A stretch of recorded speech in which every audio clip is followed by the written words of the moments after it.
ఇక తెలంగాణ రాష్ట్ర విషయానికి వస్తే తెలంగాణలో నిన్న అటు కేసీఆర్ అవినీతిని గ్రామ గ్రామాన చాటండి అంటూ నిన్న గాంధీ భవన్లో జరిగిన పీఈసీ సమావేశంలో టీపీసీసీ అధ్యక్షుడు తెలంగాణ రాష్ట్ర ముఖ్యమంత్రి రేవంత్ రెడ్డి ఒక పిలుపునిచ్చారు. దానికి సంబంధించిన వార్తను ముఖ్యమైన వార్తగా ఇచ్చారు. కాళేశ్వరం ప్రాజెక్టులో అక్రమాలను ప్రజలకు వివరించాలి అంటూ కాంగ్రెస్ శ్రేణులకు సీఎం రేవంత్ రెడ్డి పిలుపునిచ్చారు.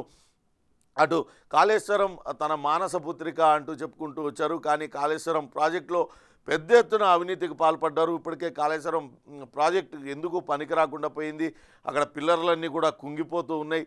ప్రజాధనం వేల కోట్ల రూపాయల లక్షల కోట్ల రూపాయల ప్రజాధనం అంతా కూడా నీటి పాలవుతుంది. ఇందులో పెద్ద ఎత్తున అవినీతికి పాల్పడ్డారు. కేసీఆర్ కుటుంబం కాళేశ్వరాన్ని ఒక ఏటీఎంగా మార్చుకున్నాయనే ఆరోపణలు కూడా గతంలో చేస్తూ వచ్చారు. ఇప్పుడు దీనికి సంబంధించిన అవినీతికి సంబంధించిన ఆధారాలు కూడా ఒక్కొక్కటిగా వెలుగు చూస్తున్నాయి. ఇప్పటికే విజిలెన్స్ విచారణలో చాలా సంచలన విషయాలన్నీ కూడా తెలిసాయి. అప్పట్లో అటు కాంట్రాక్టర్లు ఏ రకంగా వ్యవహరించారు, అధికారులు ఎవరి అడుగులకు మడుగులొత్తారు, ఈ వివరాలన్నీ కూడా తెలుస్తున్నాయి.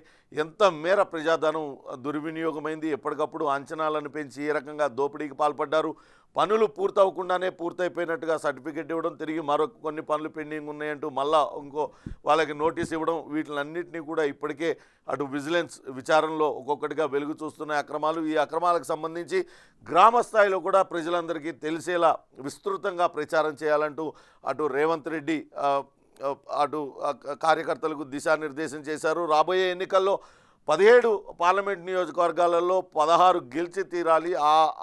అటువంటి ఒక కమిట్మెంట్తో కార్యకర్తలందరూ కూడా పనిచేయాలంటూ ఆయన పిలుపునిచ్చారు. అటు హైదరాబాద్ ప్రతిష్ట మరింత పెరిగేలా మూసి అభివృద్ధి చేస్తామంటూ సింగపూర్ కంపెనీ ప్రతినిధులకు సీఎం వివరించారు. మేడిగడ్డ వెళ్ళి అటు ప్రజలకు కేసీఆర్ క్షమాపణ చెప్పాలంటూ నీటిపారుదల శాఖ మంత్రి ఉత్తమ్ ఆయన డిమాండ్ చేశారు. నీళ్ల గురించి తెలియనందునే కూలిపోయే కాళేశ్వరం కట్టారంటూ అటు బట్టి విక్రమార్క వ్యాఖ్యలు చేశారు. మొత్తంగా అటు కాంగ్రెస్ శ్రేణులన్నీ కూడా కాళేశ్వరం ప్రాజెక్టులో జరిగిన అవినీతిని ఆధారాలతో సహా బయటపెడుతున్నారు. గత ప్రభుత్వం కేసీఆర్ ప్రభుత్వం తీసుకున్న అనాలోచిత నిర్ణయాలతోనే వేల కోట్ల రూపాయలు నేడు నీళ్లపాలయ్యే పరిస్థితి ఉంది. అది కేవలం ఆ కుటుంబం బాగుపడటానికి, వాళ్ళు దోపిడీకి పాల్పడటానికి ఈ రకమైన నిర్మించారు కాళేశ్వరం ప్రాజెక్టును అంటూ తీవ్రమైన వ్యాఖ్యలు చేస్తున్నారు. రాబోయే ఎన్నికల్లో అభ్యర్థి ఎవరిని ఏఐసిసి నిర్ణయించినా పూర్తి స్థాయిగా వాళ్ళని గెలిపించుకునేందుకు ఉత్సాహంగా పనిచేయాలంటూ కార్యకర్తలకు దిశానిర్దేశం చేశారు రేవంత్ రెడ్డి. నిన్న ఢిల్లీ నుంచి నేరుగా ఆయన హైదరాబాద్ చేరుకున్న వెంటనే గాంధీ భవన్కు వెళ్ళి గాంధీ భవన్లో జరిగిన పిఎస్సి సమావేశంలో ఆయన పాల్గొన్నారు. ఇక ఆ ఎన్నికల తర్వాత ఇటీవలనే అటు గజ్వేల్ ఎమ్మెల్యేగా ఆయన బాధ్యతలు స్వీకరించారు, ప్రమాణ స్వీకారం చేశారు. అసెంబ్లీలో స్పీకర్ ఎదుట మొట్టమొదటిసారిగా పార్టీ ఓటమి తర్వాత తెలంగాణ రాష్ట్ర బీఆర్ఎస్ ప్రధాన కార్యాలయం తెలంగాణ భవన్కు నిన్న కేసీఆర్ వచ్చారు. 10 ఏళ్లు కాపాడిన రాష్ట్రాన్ని పరాయిపాలు చేస్తున్నారంటూ ఆయన వ్యాఖ్యానించారు. కృష్ణా జలాల్లో హక్కుల కోసం ఉద్యమిస్తాం, నన్ను నా పార్టీని టచ్ చేయడం మీ వల్ల కాదు, హేమీలను ఎదుర్కొన్న చరిత్ర బీఆర్ఎస్ది అంటూ మాజీ ముఖ్యమంత్రి నిన్న అటు బీఆర్ఎస్ నేతలను కార్యకర్తలను ఉద్దేశించి తెలంగాణ భవన్లో మాట్లాడిన మాటలను ఆయన చెప్పారు. ఇటీవల కేసీఆర్ అటు రేవంత్ రెడ్డి చేసిన వ్యాఖ్యలపైన కేసీఆర్ స్పందించారు. నన్ను కానీ నా పార్టీని కానీ టచ్ చేసే అంత శక్తి లేదు కాంగ్రెస్కి, తాను ఎన్నో పెద్ద నేతల్ని, ఎంతోమంది పెద్ద నేతల్ని ఎదుర్కొన్న చరిత్ర బీఆర్ఎస్ పార్టీకి ఉందంటూ ఆయన చెప్పారు. 13వ తారీఖున నల్గొండలో సభ ఏర్పాటు చేయడానికి ఇప్పటికే బీఆర్ఎస్ నేతలు యోచిస్తున్నారు. అక్కడ సభ ఏర్పాటు చేయాలని ఇప్పటికే సూత్రప్రాయంగా నిర్ణయించారు. 13వ తారీఖున భారీ జన సమీకరణతో ఆ సభ ఏర్పాటు చేసి ఆ సభ ద్వారా రాబోయే ఎన్నికలకు ప్రచార సమర శంఖారావాన్ని పూరించాలని కేసీఆర్ భావిస్తున్నారు. ఖచ్చితంగా రాబోయే ఎన్నికల్లో కాంగ్రెస్ పార్టీని ఢీ కొట్టాలి అంటూ ఇప్పటికే కార్యకర్తలకు నిన్న తెలంగాణ భవన్లో దిశానిర్దేశం చేశారు. బీఆర్ఎస్ కార్యకర్తలు ఎవరు కూడా నిరాశ నిస్పృహలకు గురి కాకుండా తిరిగి మరోసారి ఉద్యమ స్ఫూర్తితో పోరాటం చేయాలంటూ ఆయన కార్యకర్తలకు పిలుపునిచ్చారు. ఇటువంటి బెదిరింపులకు తాను ఎక్కడా కూడా భయపడను, 10 ఏళ్ల పాటు రాష్ట్రాన్ని కాపాడుకున్నాం, ఇప్పుడు పరాయి వాళ్ళ పాలన చేస్తున్నారంటూ ఆయన నిన్న హైదరాబాద్ ఉమ్మడి రంగారెడ్డి, నల్గొండ, మహబూబ్ నగర్, ఖమ్మం జిల్లా నేతలతో నిర్వహించిన సమావేశంలో పాల్గొన్నారు. చూడాలి ఆ అసెంబ్లీ సమావేశాలలో పాల్గొనండి. అసెంబ్లీలోనే అసెంబ్లీ వేదికగా జరిగిన వాస్తవాలు ఏంటి అనేది ఇద్దరం చర్చిద్దామంటూ రేవంత్ రెడ్డి ఇప్పటికే సవాలు విసిరారు. కాళేశ్వరంలో ఏం జరిగింది, లేకుంటే మరొకటి ఆర్థిక పరిస్థితి ఏంటి, విద్యుత్ శాఖలో ఏం జరిగింది, పూర్తి స్థాయి శ్వేతపత్రాలను ఇప్పటికే కాంగ్రెస్ ప్రభుత్వం విడుదల చేసింది. ఆ రాష్ట్రాన్ని అప్పుల కుప్పగా మార్చారు. ఎందుకు అన్ని అప్పులు చేశారు, అప్పులు చేసి అన్నీ కూడా ఎక్కడ అభివృద్ధి జరిగింది, చేసిన అప్పులకి జరిగిన అభివృద్ధికి పొంతన లేదనే శ్వేతపత్రాన్ని విడుదల చేశారు. దీనిపైన సుదీర్ఘంగా చర్చిద్దాం, అసెంబ్లీ వేదికగా ప్రజలకు నిజాలేంటో చెప్దాం, దమ్ముంటే రండి అంటూ రేవంత్ రెడ్డి సవాల్ విసిరారు. ఈ సవాల్కి స్వీకరించి మరి అసెంబ్లీకి హాజరవుతారా, లేకుంటే ఇంకా కూడా తుంటి ఎముకకు అటు శస్త్రచికిత్స జరిగిన నేపథ్యంలో ఇంకా వైద్యులు 3 వారాల పాటు రెస్ట్ ఇవ్వాలంటూ సూచించారంటూ ఇటీవలే చెప్పారు. కానీ నిన్న బీఆర్ఎస్ కార్యాలయానికి వచ్చారు. అసెంబ్లీకి వస్తారా రారా అనేది మాత్రం వేచి చూడాలి. మరో ముఖ్యమైనది, మిషన్ భగీరథ పేరుతో అటు పెద్ద ఎత్తున గ్రామానికి కూడా తాగునీటిని ఇచ్చామంటూ చెప్పుకుంటూ వచ్చింది గత ప్రభుత్వం. అందులో కూడా పెద్ద ఎత్తున అక్రమాలకు పాల్పడ్డారు. దానిపైన కూడా విజిలెన్స్ ఇప్పటికే కన్నేసింది. అక్రమాలకు సంబంధించి ఆధారాలను సేకరించింది. త్వరలోనే దర్యాప్తుకు దానిపైన ఆదేశించనుందనే మరో ముఖ్యమైన వార్త కూడా ఈనాడు ప్రచురించింది. నిన్న బీఆర్ఎస్కు భారీ షాక్ తగిలింది.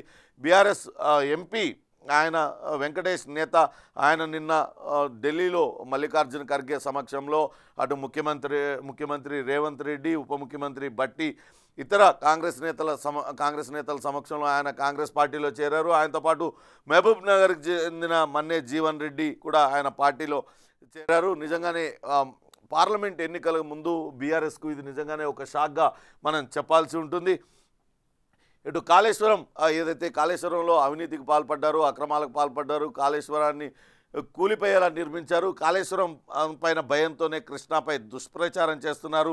కాళేశ్వరం అవినీతి పైన శ్వేతపత్రం విడుదల చేసిన నేపథ్యంలోనే బీఆర్ఎస్ కుట్ర పన్నింది. అందుకే కేఆర్ఎంబీతో ఒప్పందం కుదుర్చుకున్నామంటూ దుష్ప్రచారం చేస్తుందంటూ అటు రేవంత్ రెడ్డి చేశారు. సాగర్ శ్రీశైలంలను కేఆర్ఎంబీకి అప్పచెప్పలేదు. ఈ విషయాన్ని ప్రజల్లోకి విస్తృతంగా తీసుకెళ్లాలి.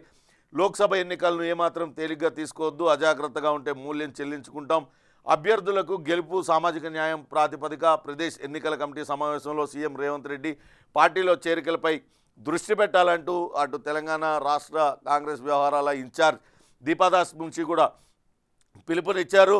నల్గొండ సభలోపే బీఆర్ఎస్ నేతలు కాంగ్రెస్లోకి రావడానికి ప్రయత్నాలు చేస్తున్నారు.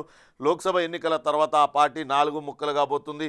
12 నుంచి 13 స్థానాలు సాధిస్తామంటూ మంత్రి కోమటిరెడ్డి చేసిన వ్యాఖ్యలను కూడా ముఖ్యమైన వార్తగా ప్రచురించారు. సాగర్ శ్రీశైలంలను కేఆర్ఎంబీకి అప్పగించారంటూ అటు బీఆర్ఎస్ కావాలనే దుష్ప్రచారం చేస్తుంది.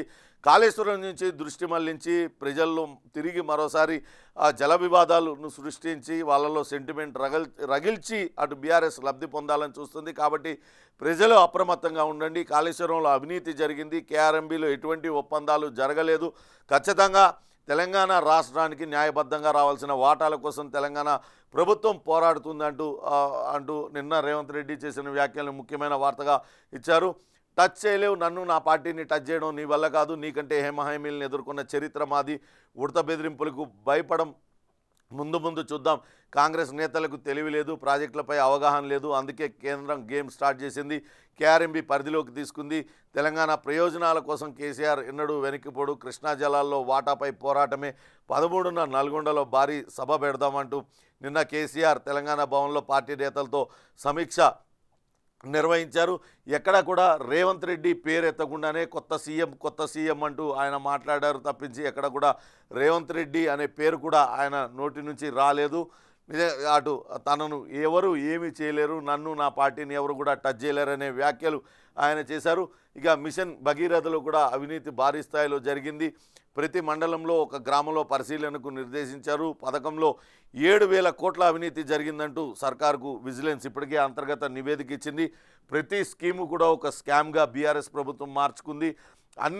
అన్ని స్కీముల్లోనూ చేతివాటాన్ని ప్రదర్శించారు, 1,000 కోట్లు నొక్కేశారనే ఆరోపణలు గతం నుంచి చేస్తుంది. దానికి సంబంధించి ఇప్పటికే పూర్తి స్థాయి ఎంక్వైరీలు జరుగుతున్నాయి. ఒక పక్క కాళేశ్వరం పైన విజిలెన్స్ విచారణ జరుపుతూ ఉంది. దానిపైన జ్యుడిషియల్ కమిటీకి వేయడానికి కూడా రాష్ట్ర ప్రభుత్వం నిర్ణయించుకుంది. తాజాగా మిషన్ భగీరథలో కూడా చేతివాటాన్ని చూపించారు. 7,000 కోట్ల రూపాయల అవినీతి జరిగిందంటూ అటు రాష్ట్ర ప్రభుత్వానికి విజిలెన్స్ అంతర్గత నివేదిక ఇచ్చింది. గ్రామాల్లో ఓవర్ హెడ్ ట్యాంకులు, పైప్ లైన్లు, నల్లాలు వేయకుండానే బిల్లులు డ్రా చేశారనే ఆరోపణలు వస్తున్నాయి. అయితే అవన్నీ కాంగ్రెస్ హయాంలో వేసినవేనని స్పష్టమవుతుంది.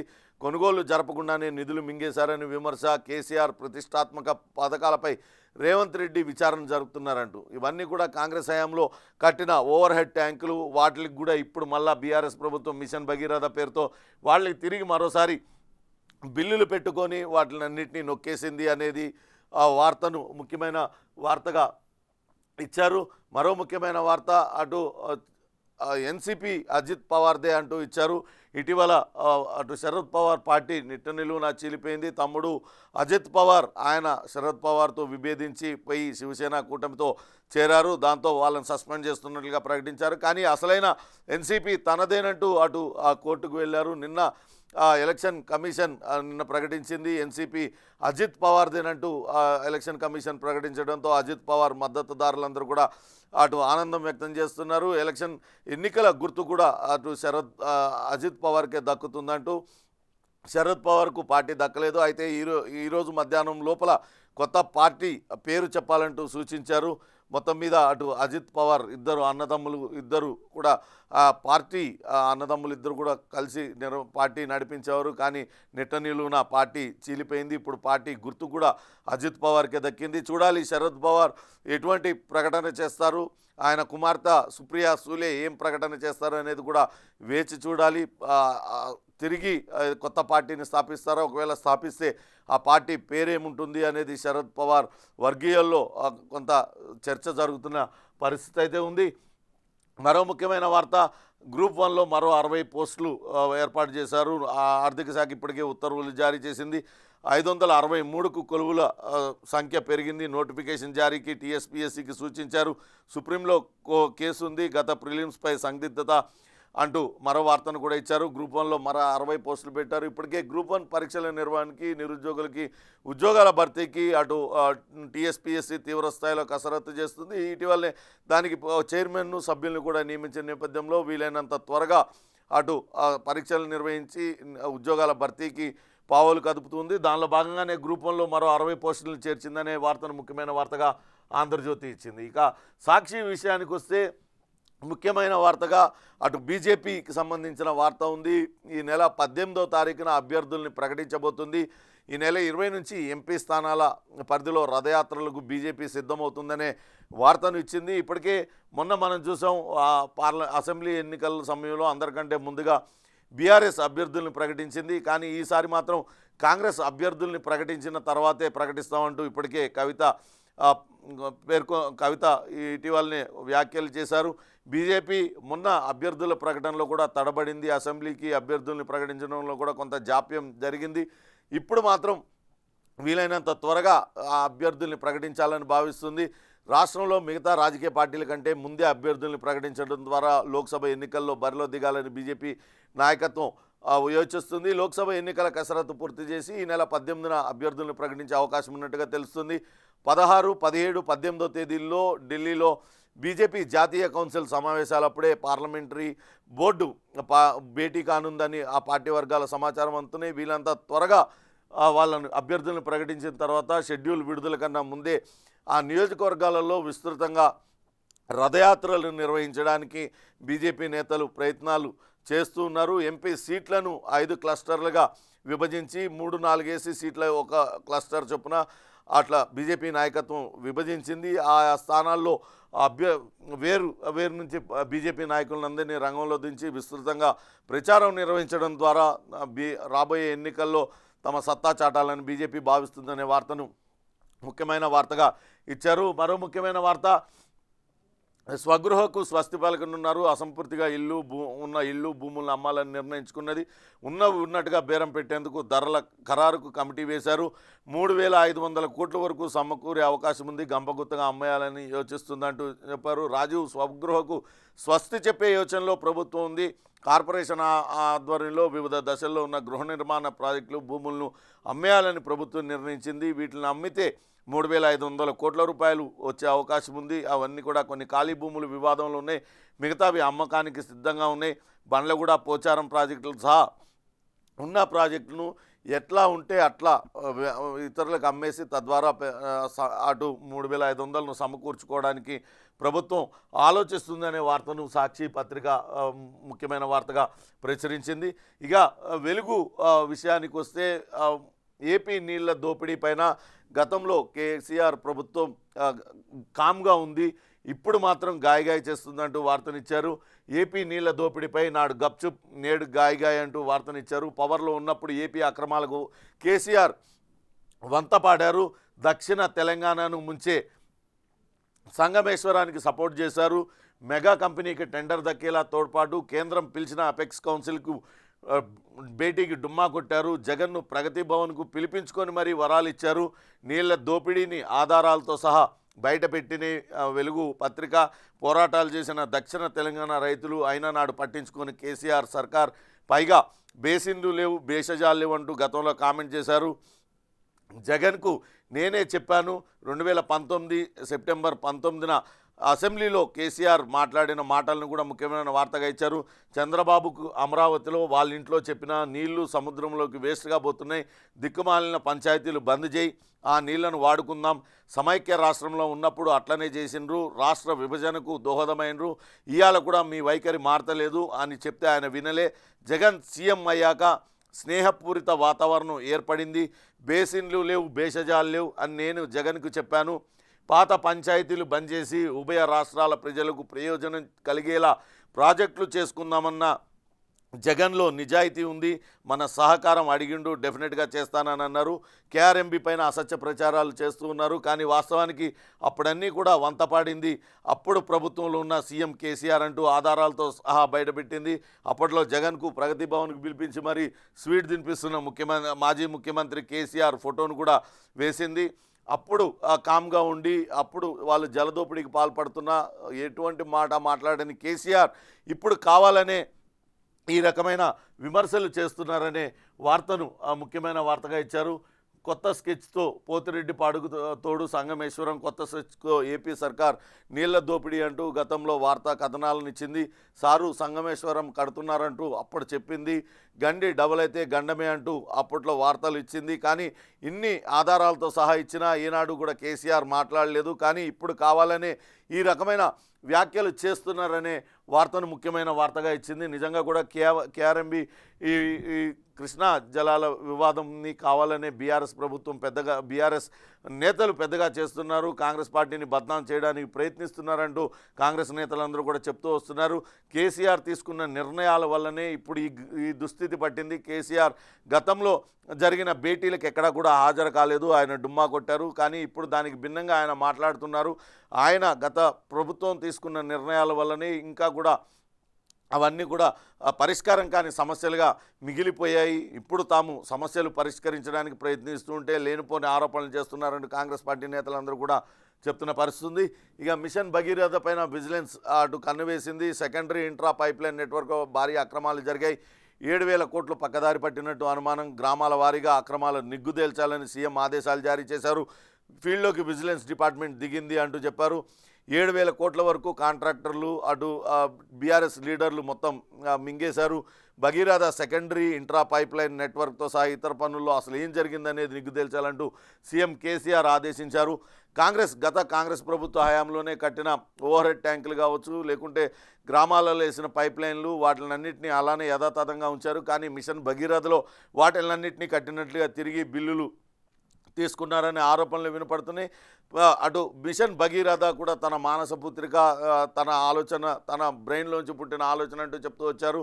కాళేశ్వరం, మిషన్ భగీరథ ఈ రెండింటిని కూడా చాలా ప్రతిష్టాత్మకంగా గత ప్రభుత్వం బీఆర్ఎస్ ప్రభుత్వం తీసుకుంది. కానీ అసలు అంతరార్థం ఇప్పుడు బోధపడుతుంది.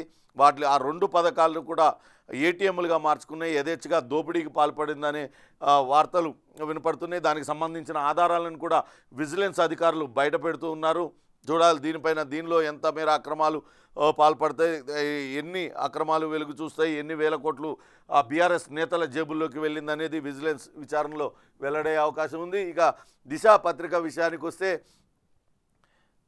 అదే వార్తను ముఖ్యమైన వార్తగా ఇచ్చారు. భగీరథ కరప్షన్ 7,000 కోట్లు, పైప్ లైన్లు వేయకుండానే బిల్లులు క్లియర్ అయ్యాయి. మెటీరియల్ కొనకుండా ఫేక్ బిల్స్ను సృష్టించారు. ఇంట్రా విలేజ్ వర్కుల్లో గోల్మాల్ జరిగింది. రాష్ట్ర సర్కార్ ఫోకస్ పెట్టింది. విజిలెన్స్ ఎంక్వైరీకి రేవంత్ రెడ్డి ఆదేశాలు ఇచ్చారు. ప్రతి మండలంలో ఒక గ్రామాన్ని ఎంపిక చేసి ఆ గ్రామంలో పరిశీలించాలంటూ, క్షేత్రస్థాయిలో పరిశీలించాలంటూ ఆదేశాలు జారీ చేశారు. అప్పట్లో అటు నీటిపారుదల శాఖ కార్యదర్శిగా ఉన్న స్మితా సబర్వాల్ పాత్ర పైన కూడా ఆరా తీస్తున్నారంటూ వార్తనిచ్చింది. పాత వాటినే కొత్తగా ఏర్పాటు చేసినట్లు చూపించారంటూ ఇచ్చింది. మిషన్ భగీరథ ద్వారా ఇంటింటికి తాగునీరు అందించేందుకు పథకాన్ని అప్పుడు బీఆర్ఎస్ ప్రభుత్వం ఆర్భాటంగా ప్రారంభించింది. ఇందుకోసం కార్పొరేషన్ ఏర్పాటు చేసి సుమారు 30,000 కోట్ల మేర అప్పులు చేసింది. ఈ స్కీమ్లో భాగంగా ప్రతి ఊరికి కొత్తగా పైప్ లైన్లు ఏర్పాటు చేసి ఇంటింటికి నల్లా కనెక్షన్ ఇవ్వాలని టార్గెట్గా పెట్టుకుంది. ప్రత్యేక రాష్ట్రం ఏర్పడే నాటికే 93% గ్రామాలకు తాగునీరు అందుతుంది. ఆయా గ్రామాల్లో పనులు చేపట్టిన కాంట్రాక్టర్ సంస్థ పైప్ లైన్లు వేయకుండానే పైప్ లైన్లు వేసుకున్నట్లుగా వాళ్ళందరూ కూడా బిల్లులు తీసుకున్నారు. ఇది అటు మిషన్ భగీరథలో జరిగిన స్కామ్. దీనిపైన రాష్ట్ర సర్కార్ దృష్టి పెట్టింది. విజిలెన్స్ విచారణకు కూడా ఆదేశించింది. మొత్తం మీద అటు తెలంగాణ రాష్ట్రంలో గత ప్రభుత్వంలో అటు స్కీములన్నీ కూడా స్కాములుగా మారుతూ ఉన్నాయి. ఇప్పటికే కాళేశ్వరం ప్రాజెక్టులో 1,000 కోట్ల అవినీతి జరిగింది. దానికి సంబంధించిన ఆధారాలను విజిలెన్స్ అధికారులు బయటపెడుతూ ఉన్నారు, విచారణ చేస్తూ ఉన్నారు.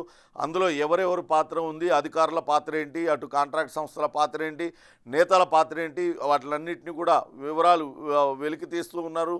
మరోపక్క ఇప్పుడు మిషన్ భగీరథ స్కామ్ కూడా బయటకు వచ్చింది. అటు వేయని పైప్ లైన్లకు, కట్టని ఓవర్ హెడ్ ట్యాంకులకు కూడా పాత వాటిని చూపించి కొత్తగా బిల్లులు కాంట్రాక్టర్లు, బీఆర్ఎస్ నేతలందరూ కూడా నొక్కేశారనే వార్త అనే వివరాలు తెలుస్తున్నాయి. దానికి సంబంధించి కూడా విజిలెన్స్ విచారణకు ఇప్పటికే రాష్ట్ర ప్రభుత్వం ఆదేశించింది. చూడాలి ఈ ఈ స్కామ్లో ఇంకా ఎవరెవరి పేర్లు బయటకు వస్తాయి, ఇంకా గత ప్రభుత్వం ఎటువంటి స్కీములు ప్రకటించింది, ఆ స్కీముల వెనకాల స్కాములు ఏంటి, మొత్తం కూడా వెలుగు చూసే అవకాశం ఉంది. ఇది ఈరోజు ఇంట్రెస్టింగ్ టాపిక్. తిరిగి రేపు మరిన్ని ఇంట్రెస్టింగ్ టాపిక్స్తో మళ్ళీ కలుద్దాం. Stay tune to Big TV.